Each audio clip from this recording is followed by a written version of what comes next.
He transfixes his gaze on the sun beginning to rise over the lake. In his side view, he notices Sarah struggling to escape the ropes tying her to a nearby tree. Stupid girl. She was already a corpse, skin drained and body frail. The leaves scream under his boots as he slowly walks over to her. She whines. He watches closely at his steps, careful not to trip on the roots of the trees starting to expose themselves near the lake's edge. He kneels down at her side and brushes the strings of greasy blonde locks from her dirty cheeks.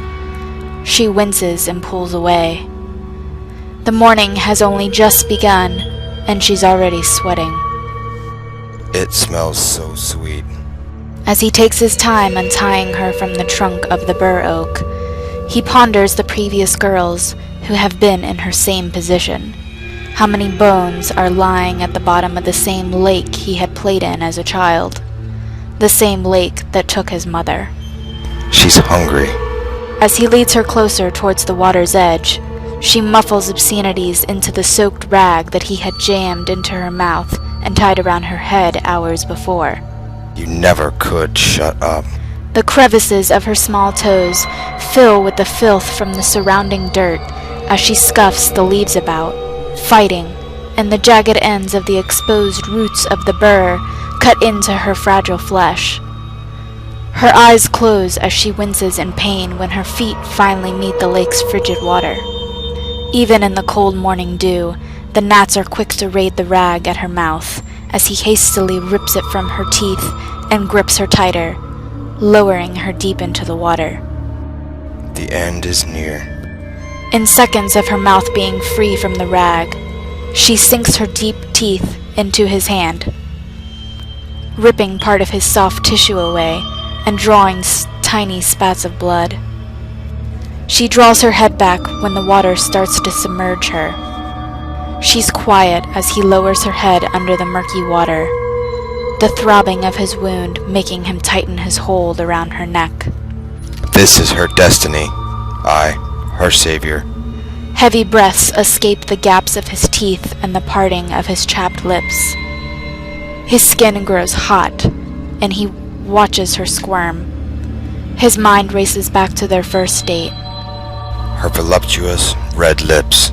She had trailed them across his speckled red scruff, tracing his jawline. Her once desired lips are now a pale pink, like those of a baby just new to the world of oxygen as it escapes the safe womb of its mother. I'll miss her. Her closed-mouthed screams are muffled by the disturbed water surrounding her head, rippling violently in circles as he watches her hands flail about just beneath the surface. Her big green eyes open and close rapidly, blinking in succession with every time his hand grows tighter around her neck. Just be in peace. He had thought she was praying when her eyes were open wide under the water, looking up at him with such conviction. She's thanking me. He admires her delicate blonde hair that's now brown as it floats up and around her collarbones, moving every which way with the current her hands are making. Her plump face grows white and the terror in her eyes fades as the water around her suddenly becomes still. She's beautiful. He lets go and watches the lily pads fold her body into the hungry waters. She disappears.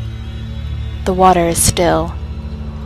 He slowly makes his way back to the shore, his soaked jeans weighing him down, and the lake's muddy bottom sticking to every inch of his skin. Tired, he kneels in the leaves by the bur and looks up through its long branches to watch the last of the morning sun rise into the sky over the rippling lake.